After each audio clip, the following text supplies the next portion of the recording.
Hello students, आज हम BEd first year का first paper childhood and growing up करेंगे, जिसकी क्या है स्टूडेंट हमने अपनी फोर्थ यूनिट स्टार्ट कर रखी है।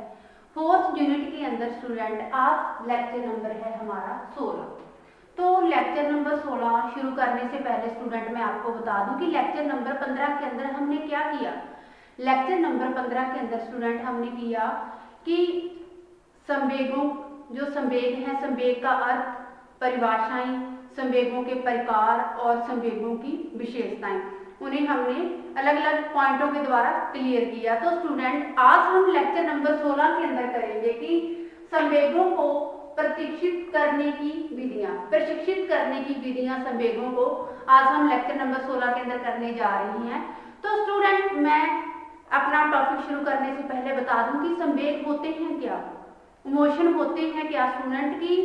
प्रत्येक मानव की लाइफ के अंदर कुछ ना कुछ परिस्थितियां ऐसी पैदा हो जाती हैं जिसके द्वारा उसके मन के अंदर ईर्ष्या, क्रोध, जलन, सम्मान, प्रेम, दया, अधिकार क्या है आदि भाव उत्पन्न होते हैं। तो इनको क्या बोलेंगे स्टूडेंट, हम संवेग बोलेंगे इन्हें। तो संवेग स्टूडेंट जो मानव की लाइफ के अंदर ये उत्पन्न होते हैं और जो उन्हें काम को करने के लिए, कार्य को करने के लिए क्या है उत्साहित करते हैं, और उन्हें जो उनके शरीर के अंदर कुछ भी छुपा होता हुआ है तो उनके द्वारा, संवेगों के द्वारा क्या है बाहर निकलता है। कई बार तो इंसान संवेगों के द्वारा क्या है ऐसे असंभव कार्य कर देता है जो दूसरों की नजरों में बहुत गलत होती हैं। तो कई बार जो इंसान है क्रोधित होकर, लाखों जो भयभीत होकर डर कर क्या है लाखों मील दूर भाग जाता है, ऐसे गड्ढे और क्या है ऐसी चीजें पार कर जाता है जिनका उनके बस में एक टाइम नहीं होता। तो कई बार इंसान क्या होता है स्टूडेंट्स की, कई बार इंसान संवेगों के द्वारा क्या है इतना प्रशंसनीय को कार्य करता है कि वो दूसरों की नजरों में क्या है बहुत अच्छा होता है। कई बार ऐसे कार्य कर देता है कि वो दूसरों की नजरों में क्या है निंदनीय का पात्र बन जाता है। तो ये स्टूडेंट सब किसके अंदर आती हैं, संवेगों के अंदर ही आती हैं। जैसे मैं आपको बता दूं कि संवेग जो होते हैं परिलक्षित होती हैं। परिलक्षित कैसे कि जो संवेग हैं वो सुख दुख का भाव होता है उनके अंदर। जैसे सुख के अंदर क्या है संवेग ऋणात्मक होते हैं। ऋणात्मक कैसे कि प्रेम, स्नेह, दया, दूसरों के प्रति सहानुभूति आदि भाव होती हैं। तो प्रेम के जो सुख के द्वारा क्या होता है उनका धनात्मक प्रभाव पड़ता है। सुख के द्वारा जो इंसान है उसके ऊपर सुख संवेग और धनात्मक प्रभाव पड़ता है। जब वो दुख की स्थिति के अंदर होता है तो वो संवेग क्या है दुख संवेगात्मक और ऋणात्मक प्रभाव डालते हैं। वो कैसे स्टूडेंट, जैसे कि जो इंसान के अंदर ईर्ष्या, क्रोध, अपमान, जलन क्या है दूसरों के प्रति ईर्ष्या आदि चीजें पैदा हो जाती हैं। तो ये किसके द्वारा होती है स्टूडेंट, सारी संवेगों के ही द्वारा होती हैं। इसे ही हम क्या है इमोशनल बोल सकती हैं, इमोशन बोल सकती हैं स्टूडेंट। तो जैसे मैंने आपको बताया कि संवेग, कई जो मैकडूगल था उसने क्या है संवेगों के 14 प्रकार बताए थे। संवेगों के 14 प्रकार वो क्या है उनकी मूल प्रवृत्ति से संबंधित थे। तो जो भारतीय विद्वान हुए हैं उन्होंने संवेगों को क्या है 2 भागों के अंदर ही डिवाइड किया था। वो 2 भाग कौन से स्टूडेंट थे, रागात्मक संवेग कौन से होते हैं। रागात्मक संवेग वो होते हैं जिनके अंदर क्या है प्रेम, स्नेह, सहानुभूति, दया, सम्मान और वात्सल्य आदि जो संवेग आ जाते हैं, इनको हम रागात्मक संवेग बोलते हैं। और द्वेषात्मक संवेग कौन से होते हैं, द्वेषात्मक संवेग वो होते हैं जिनके अंदर इंसान के अंदर क्रोध, ईर्ष्या, जलन क्या है, अधिकार, दूसरों का अपमान करना, दूसरों को क्रोधित नजरों से देखना क्या है ये संवेगों के अंदर आता है, द्वेषात्मक संवेगों के अंदर आता है। तो ये स्टूडेंट हमारा क्लियर हुआ पॉइंट संवेग। तो आज हम स्टूडेंट करते हैं कि संवेगों को प्रशिक्षित करने की विधियां। अब संवेग है जो मानव की लाइफ के अंदर संवेग क्या है अपना एक महत्वपूर्ण रोल अदा करती हैं। तो संवेग मनुष्य के व्यवहार को प्रभावित करते हैं। जो उनका व्यवहार है व्यक्ति का, वो संवेग क्या है व्यक्ति के व्यवहार से संबंधित होते हैं। लेकिन जो शिक्षा का मुख्य उद्देश्य है व्यक्ति के व्यवहार का क्या है परिमार्जन करना है। व्यक्ति के व्यवहार का परिमार्जन करना कैसे है, जो वांछित संवेग हैं उन्हें प्रोत्साहित करके, और जो अवांछित प्रदेश जो अवांछित संवेग हैं स्टूडेंट उन्हें क्या है सही दिशा निर्देश देकर। तो इस प्रकार क्या है संवेगों को हम नियंत्रित करते हैं, कंट्रोल करते हैं, संवेगों को एक अच्छी दिशा देती हैं। ये किसके अंदर आता है, संवेगों को प्रशिक्षित करने की विधियों के अंदर आता है। तो स्टूडेंट जैसे मैं आपको डायग्राम के द्वारा बताती हूँ कि संवेगों को प्रशिक्षित करने की विधियां, जैसे दमन, पुरस्कार, शोधन, अध्यवसाय या परिश्रमशीलता बोल सकते हो और रेचन बोल सकते हो। इसे आप एक डायग्राम के द्वारा भी दूसरों के सामने क्या है शो कर सकते हो, प्रदर्शित कर सकते हो। तो स्टूडेंट आज हम इन्हीं पॉइंटों को वन बाय वन क्या है क्लियर करेंगे कि किस जो है पॉइंट के द्वारा बच्चे को या व्यक्ति को या बड़े किसी भी इंसान को क्या है हम अच्छी दिशा निर्देश दे सकते हैं। ये पॉइंटों के द्वारा मैं आपके सामने क्या है निम्न बिंदुओं के द्वारा क्लियर करने जा रही हूँ। तो फर्स्ट पॉइंट है स्टूडेंट इसके अंदर दमन। फर्स्ट पॉइंट है दमन। अब दमन के अंदर स्टूडेंट की दमन है क्या चीज, दमन के अंदर हम संवेगों से रिगार्डिंग क्या क्लियर करेंगे स्टूडेंट। तो संवेगों के अंदर स्टूडेंट आ जाता है दमन के अंदर की जैसे इस विधि के अनुसार बालकों को अवांछित संवेगों को नियंत्रण करने और वांछित संवेगों को सही दिशा निर्देश करने की विधि है। अब ये कैसे स्टूडेंट की जो अवांछित संवेग हैं बच्चे को क्या है कठोर नियंत्रण करके उन्हें दंड देकर उन्हें पनिशमेंट देकर क्या है जो उनके संवेग हैं उन्हें क्या है हम नियंत्रित कर सकते हैं कठोर अनुशासन में रखकर। अब क्या है स्टूडेंट कई बार पेरेंट्स अध्यापक ऐसे तरीका अपना लेते हैं, ऐसे जो है गतिविधियों के अंदर क्या है कार्य कर लेते हैं जो बच्चे के लिए क्या है सूटेबल नहीं होते, बच्चे के लिए अच्छा प्रभाव उनका नहीं होता स्टूडेंट। तो बच्चे को कठोर नियंत्रण देना चाहिए, बच्चे को क्या है दंड देना चाहिए, उसे अगर जरूरत पड़े तो मारना भी चाहिए, पीटना भी चाहिए, लेकिन वो इतना ना हो कि बच्चे के फ्यूचर के लिए वो उसका क्या है गलत इफेक्ट पड़े बच्चे के ऊपर, उसके पेरेंट्स के ऊपर। तो स्टूडेंट दमन है, दमन विधि का प्रयोग तो करना चाहिए लेकिन वो क्या है एक दायरे के अंदर, एक कायदे कानून के अंदर। तो हम बात करते हैं जैसे कि बच्चे को कठोर दंड देकर नियंत्रण देकर क्या है उनके संवेगों पर उन्हें नियंत्रित करने के लिए उन्हें प्रेरणा देनी चाहिए। ये कौन कर सकता है, उसके पेरेंट्स, उसका अध्यापक या उसके बड़े ही कर सकते हैं, लेकिन वो एक जिम्मेदारी के अंदर। बच्चे को क्या है अगर बच्चा लाड प्यार से नहीं समझ रहा, अगर बच्चा किसी और बच्चे को मोटिवेशन दिया जा रहा है, बच्चा नहीं समझ रहा, बच्चे को भिन्न भिन्न एग्जाम्पल देकर बच्चे को कोई और जो बच्चे के हिसाब से सूटेबल हो, उसकी बुद्धि क्या है चेंज हो सके, उसका मन है चेंज हो सके, तो ऐसे एग्जाम्पल भी बच्चे को देने चाहिए ताकि बच्चे को क्या है कठोर निरंतर आदि ना देने की बजाय बच्चे को उनके जो अवांछित संवेग है उन्हें अच्छी दिशा प्रदान करके क्या है बच्चे को एक अच्छे रास्ते पर ले जाया जा सके, ताकि जो टीचर पेरेंट्स कठोर दंड और कठोर निरंतर जैसी चीजें ना अपनाकर क्या है बच्चे को लाड प्यार से, थोड़ा सा लाड प्यार से ही बच्चे को समझाया जाना चाहिए, ताकि जो बच्चे के अवांछित संवेग हैं उसके ऊपर कठोर निरंतर न अपनाकर थोड़ा बहुत ल्यूज छोड़कर बच्चे को समझाया जाए। लेकिन जो दमन विधि है वो क्या है ज्यादातर कठोर दंड और निरंतर के अंदर ही जो बालक है इसके अंदर अवांछित जो संवेग हैं उन्हें इस तरह की ही दिशा, इस तरह के नुक्ते नियम अपनाकर ही उनके संवेगों को निरंतर किया जाता है। अगला पॉइंट है स्टूडेंट मेरा इसके अंदर पुरस्कार। अगला पॉइंट हम क्लियर करने जा रहे हैं पुरस्कार।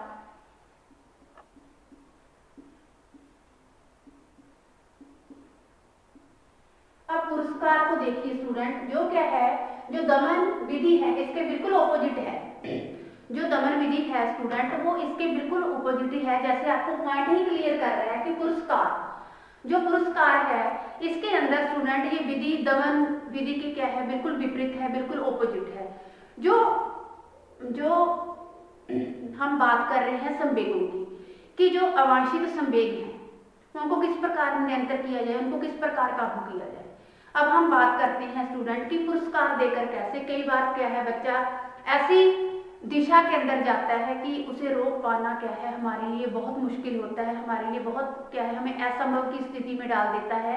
तो स्टूडेंट बच्चे को ऐसे टीचर और अपना पेरेंट्स के द्वारा ऐसा मार्गदर्शन देना चाहिए जिसमें क्या है बच्चे को शाबाश, वेल डन, एक्सीलेंट, पुरस्कार आदि क्या है सम्मानित बच्चे को करके, जो अवांछित संवेग है बच्चे के अंदर, ईर्ष्या है, जलन है, बच्चे के अंदर थोड़ी थोड़ी बात पे चिड़चिड़ापन है, बच्चा क्या छोटी छोटी बात पे क्रोधित हो रहा है, तो उसे क्या है एक टाइम पेरेंट्स और टीचर को उन चीजों को इग्नोर करके बच्चे को पनिशमेंट, दंड देने की बजाय क्या है बच्चे को पुरस्कार, या अगर बच्चे को उस टाइम थोड़ी बहुत मनी भी बच्चे के लिए सूटेबल है कि बच्चा इस चीज से ऐसे हो सकता है जिसका उसके लिए क्या है सही बेनिफिट है, तो बच्चे को पुरस्कार आदि देकर भी क्या है वांछित संवेगों की अभिव्यक्ति करने पर, पुरस्कार करने पर बल दिया जाना चाहिए। ये पुरस्कार प्रशंसा के रूप में क्या हो सकता है, ऐसे करने पर बालक वांछनीय संवेगों को अभिव्यक्त करने के लिए प्रोत्साहित होती है। जो बच्चे के क्या है अवांछित संवेग हैं, अवांछित संवेगों के द्वारा क्या है बच्चे को पुरस्कार आदि प्रोत्साहित करके बच्चे को इस चीज को दूर करने पर क्या है बल दिया जा सकता है, ताकि बच्चा जो अवांछनीय संवेग है जैसे क्रोध, जलन, ईर्ष्या, अधिकार, असमान आदि भावनाएं बच्चे के अंदर ना आए, तो टाइम टू टाइम बच्चे को गाइडलाइन देकर और पुरस्कार आदि देकर भी बच्चे को प्रोत्साहित किया जा सकता है। तो थर्ड पॉइंट है स्टूडेंट मेरा शोधन। शोधन डायग्राम के द्वारा हम कर रहे हैं जैसे कि शोधन के अंदर देखिए स्टूडेंट, शोधन पॉइंट को हम क्लियर करते हैं स्टूडेंट की।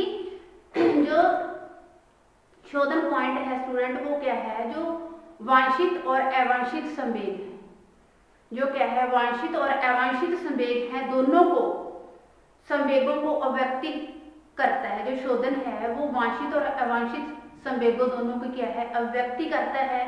वांछित संवेग जहां बालकों के विकास से सहायक होते हैं, वही अवांछित संवेग बालकों के विकास में क्या है एक बाधा का कारण बनते हैं, एक रुकावट का कारण बनते हैं।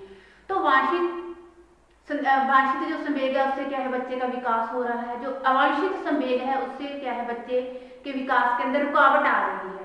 तो टीचर को और उसके पेरेंट्स को ये ध्यान रखना चाहिए कि अवांछित संवेगों को कम से कम बच्चे के अंदर आने से रोका जाए। वो अवांछित संवेग है कौन से स्टूडेंट, वो अवांछित संवेग हैं जैसे क्रोध, जलन, ईर्ष्या, दूसरों से नफरत करना, और क्या है अधिकार, अपमान, दूसरों का हर टाइम क्या है अपमान करना। तो ये चीजें किसके अंदर आती हैं स्टूडेंट, सारी अवांछित संवेगों के अंदर आती हैं।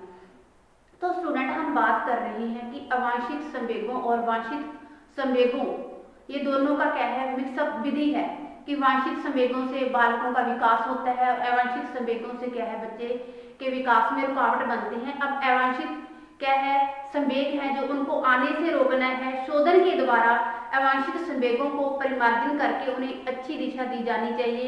उदाहरण स्वरूप क्रोध की वृत्ति शत्रु की ओर और काम की वृत्ति साहित्य की ओर परिवर्तित किया जाना चाहिए। अब हम बात कर रहे हैं कि वांछित और अवांछित संवेगों की। जो अवांछित संवेगों को आने से रोकना है, अगर क्रोध आ रहा है बच्चे के अंदर, बच्चा बहुत क्रोधित हो रहा है, तो उसका ध्यान क्या है शत्रु के कार्यों की ओर। अगर बच्चे के अंदर अवांछित संवेगों को दिशा निर्देश करना है तो उसका जो क्या है ध्यान साहित्य की ओर परिमार्जित किया जाना चाहिए, ताकि जो वांछित संवेग है उससे बच्चे का मानसिक, बौद्धिक, भावनात्मक ये सारे क्या है विकास हो सके। क्योंकि जो हम बात कर रहे हैं कि जो संवेगों की बात कर रहे हैं, संवेग क्या है भावनात्मक पक्ष से जुड़े हुए होते हैं। अगर बच्चे के जो कार्य कर रहा है उसका कोई निंदा करता है, उसकी कोई क्या है उसके प्रति कोई उसे टोकता है, तो बच्चा क्या है क्रोधित होता है, क्योंकि वो उससे कार्य के बच्चे के क्या है भाव जुड़े हुए हैं। तो बच्चे के अंदर ये चीजें ना आए, तो बच्चे को क्या है इन चीजों के प्रति उन्हें अच्छी गाइडलाइन देकर उनका अच्छा दिशा निर्देश करके क्या है उनको रोकना चाहिए। तो इस प्रकार क्या है जो शोधन विधि है वो वांछित और अवांछित संवेगों को नियंत्रित करने की अच्छी विधि है, उन्हें दिशा निर्देश देने की क्या है, अच्छी विधि है। अगला पॉइंट है अध्यवसाय या परिश्रमणशीलता।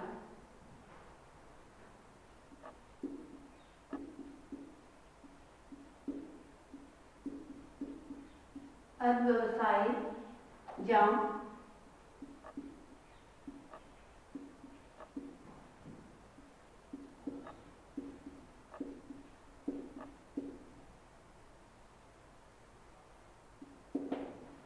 अध्यवसाय या परिश्रमणशीलता की जो संवेगों के ऊपर हम बात कर रहे हैं स्टूडेंट, की जो संवेग हैं वो संवेग क्या है, वांछित भी होते हैं और अवांछित भी होते हैं।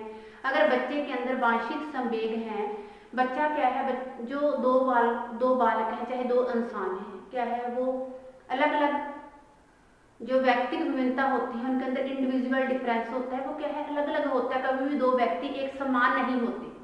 तो एक व्यक्ति ऐसा होता है कि उसके सामने कोई उसके अपोजिट बोल रहा है, कोई उसके कार्यों के ऊपर क्या है रोक टोक कर रहा है, तो भी वो प्रशंसा के अंदर ही रहता है, क्या है वो हंसता है, हंसा हुआ चेहरा ही उसका मिलता है, हमें उसकी प्रेज कर सकते हैं। कई ऐसे व्यक्ति होते हैं कि सही कार्य के ऊपर थोड़ा बहुत कोई एक्स्ट्रा कोई कुछ बोल दे या कुछ ऐसा कर दे तो वो क्या है क्रोधित हो जाते हैं, वो क्या है बात बात पर उनका जो बिहेवियर है चिड़चिड़ापन होता है उनके अंदर। तो दो लोगों के अंदर क्या है हमें डिफरेंस देखने को मिल गया कि दो लोग हैं वो कभी एक समान नहीं होते, चाहे किसी भी एंगल से लगा लो, चाहे इवन तक कि यहाँ मैं स्टूडेंट आपको बताती हूँ, एक ही माँ के दो जुड़वा बच्चे भी क्या है एक समान नहीं होते, उनके अंदर भी शारीरिक, मानसिक, सामाजिक, संवेगात्मक पक्ष पर कहीं ना कहीं हमें अंतर देखने को ही मिलता है। उसी प्रकार क्या है संवेग है, संवेग भी एक व्यक्ति के अंदर कभी भी एक समान नहीं होते। तो हम बात कर रहे हैं स्टूडेंट की अध्यवसाय व परिश्रमणशीलता कि इस किसी कार्य में व्यस्त रहना संवेगों को नियंत्रित और क्या है संयमित करने का एक अच्छा साधन है। कि किसी भी कार्य के अंदर व्यस्त रहो, अपने आप को व्यस्त रखो, आप चिंता से भी ग्रस्त रहोगे और आपका जो शरीर है वो भी क्या है स्वस्थ आपको दिखेगा।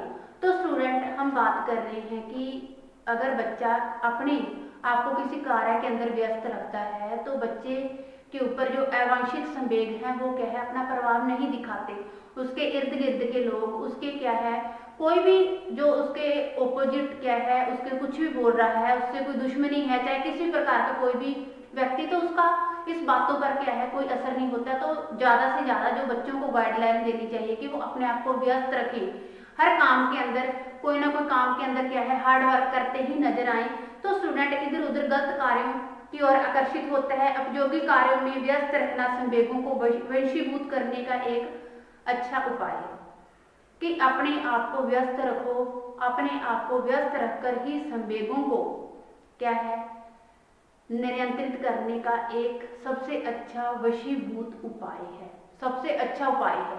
अगर हम कोई हार्ड वर्क कर रहे हैं, हमने अपने आप को किसी क्या है अलग कार्य के अंदर लगा रखा है, तो उसके इर्द गिर्द के लोग क्या बोल रहे हैं, उसके इधर उधर क्या हो रहा है, तो इस जो चीजें हैं उनके लिए उनका कोई मैटर नहीं होता। तो बच्चे को ज्यादा से ज्यादा क्या है काम करने के लिए ही प्रेरित करना चाहिए ताकि इस प्रकार बच्चे के ऊपर हम क्या है वांछित अवांछित जो संवेग है बच्चा उसके ऊपर पूरी तरह से कंट्रोल डाल सके। अगला पॉइंट है स्टूडेंट हमारा रेचन।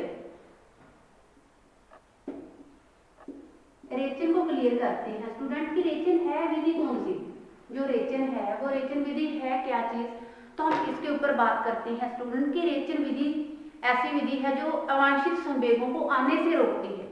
जो रेचन है, रेचन विधि जो हमारा फिफ्थ पॉइंट है डायग्राम के अंदर भी स्टूडेंट मैंने दिखाया है कि रेचन विधि ऐसी विधि है जो अवांछित संवेगों को आने से रोकती है और क्या है यह विधि संवेगों को स्वतंत्र रूप से अभिव्यक्त करने पर बल देती है। रेचन का तात्पर्य है कि संवेगों को आने से न रोका जाए बल्कि संवेगों को अभिव्यक्त करने के लिए प्राप्त अवसर दिए जाएं। क्या है जो रेचन है, रेचन हमें बताती है रेचन विधि कि संवेगों को आने से न रोका जाए। संवेग वांछित भी हो सकते हैं और अवांछित भी हो सकते हैं, क्या है उनको आने से न रोका जाए बल्कि दूसरों के सामने अभिव्यक्त करने के अधिक से अधिक अवसर दिए जाएं। ये किसके अंदर आता है? रेचन विधि के अंदर आता है स्टूडेंट की। यदि बालकों को अभिव्यक्त के अवसर प्रदान किए जाए तो अनावश्यक तत्व व मनोविकार से ग्रस्त हो जाता है। अतः यह विधि संवेगों को प्रशिक्षण हेतु संवेग अभिव्यक्ति की स्वतंत्रता पर बल देती है। जो रेचन विधि है ये बता रही है हमें कि जो संवेग हैं, चाहे वो वांछित है चाहे वो अवांछित है, उन्हें आने से ना रोका जाए। चाहे वो संवेग कैसे भी हो, उनको उपलब्ध करने के लिए, उनको दूसरों के सामने अभिव्यक्त करने के लिए क्या है, उचित से उचित अवसर दिए जाएं, ताकि इससे क्या है बच्चे के अंदर किसी तरह की ग्लानि, चाहे आप ईर्ष्या, जलन, ये चीजें नहीं रहती। अगर ये चीजें रहती हैं तो जैसे आपको पता ही है कि जो चिंता है, चिता ये समान होती है, बच्चे को अंदर अंदर ही जला देती है। जो व्यक्ति को अगर बच्चे के अंदर अवांछित संवेग है तो स्टूडेंट कि बच्चे को जितना हो सके दूसरों के सामने अभिव्यक्त करने के अवसर दिए जाए, ताकि इससे बच्चा क्या है चिंताग्रस्त हो सके और बच्चा क्या है शारीरिक रूप से और मानसिक रूप से दूसरों के सामने अपने आप को ज्यादा कंफर्टेबल फील कर सके। तो ये है रेचन विधि के अंदर। तो स्टूडेंट आज हमने लेक्चर नंबर 16 के अंदर किया कि संवेगों को प्रशिक्षित करने की विधियां। तो संवेगों को जैसे पहले मैंने आपको एक डायग्राम के द्वारा बताया कि वो कौन कौन सी विधियां हैं, जैसे दमन, पुरस्कार, शोधन, अध्यवसाय या प्रशमनशीलता, रेचन आप बोल सकते हो। तो फिर मैंने क्या है आपको अलग अलग पॉइंटों के द्वारा इसी पॉइंटों के द्वारा अलग अलग एक्सप्लेन करके बताया कि दमन, जैसे दमन में क्या है स्टूडेंट, मैंने आपको बताया जो फर्स्ट हमारी विधि है कि दमन के जो दमन विधि है वो बताती है हमें कि कठोर दंड देकर बच्चे को कठोर अनुशासन के अंदर रखकर क्या है उन्हें जो संवेग है उनके ऊपर निरंतर करना चाहिए, लेकिन वो कठोर दंड और क्या है बच्चे के ऊपर स्ट्रिक्टनेस अपनाकर वो भी एक हद तक होनी चाहिए। अगर बच्चे के अंदर हम ज्यादा अप्लाई कर रहे हैं बच्चे के ऊपर ये चीजें, तो क्या है हमारे लिए गलत भी साबित हो सकती हैं। तो एक दायरे के अंदर, एक सीमित दायरे के अंदर क्या है ये चीजें अपनानी चाहिए। अगला पॉइंट है पुरस्कार, कि पुरस्कार बच्चे को क्या है जो अवांछित संवेग है उनको रोकना है। वो किस प्रकार रोका जाए, कहीं ना कहीं उनकी प्रशंसा करके और उन्हें पुरस्कार देकर उन चीजों को क्या है रोकने के लिए हमें बच्चों को प्रेरित करना चाहिए। अगला पॉइंट है हमारा शोधन, कि शोधन के अंदर वांछित और अवांछित दोनों संवेग आ गए, कि वांछित और अवांछित संवेगों को किस प्रकार की स्थिति के अंदर समय देकर कंट्रोल करना चाहिए। अगला पॉइंट आता है अध्यवसाय या परिशमनशीलता, कि बच्चे को क्या है ये हमें गाइडलाइन देनी चाहिए, बच्चे का ये दिशा निर्देश देना चाहिए कि बच्चे को क्या है जितना हो सके उन्हें ये प्रेरणा देनी चाहिए कि वो अपने आप को व्यस्त रखें। अगर अपने आप को व्यस्त रखेंगे तो वो इधर उधर की चीजों से क्या है अपने आप को निकाल पाएंगे, उनके ऊपर कोई असर नहीं होएगा। ये चीजों से हमें क्या है इस विधि से हमें यह प्रेरणा मिलती है। अगली है रेचन विधि, जो मैंने आपको अभी ही करवाई है स्टूडेंट की। रेचन विधि हमें यह बताती है कि जो संवेग हैं उन्हें आने से नहीं रोकना चाहिए और संवेगों की अभिव्यक्ति दूसरों के सामने कैसे करनी है, तो बच्चे को इस चीज के लिए भी मोटिवेट करना चाहिए, ताकि बच्चे के अंदर जो भी चीज है, नफरत है, क्रोध है, ईर्ष्या है, जलन है, तो ये चीजों से बच्चा क्या है ग्रस्त हो सके और अपने आप को क्या है सुरक्षित फील कर सके और किसी बीमारी से क्या है वो किसी रोग से ग्रस्त ना हो। तो इस प्रकार बच्चे को क्या है जो बच्चे के अंदर चीजें हैं उनको क्या है बाहर निकालने के लिए प्रेरित करना चाहिए। तो ये हमने स्टूडेंट अपना टॉपिक क्लियर किया। Thanks student, have a nice day.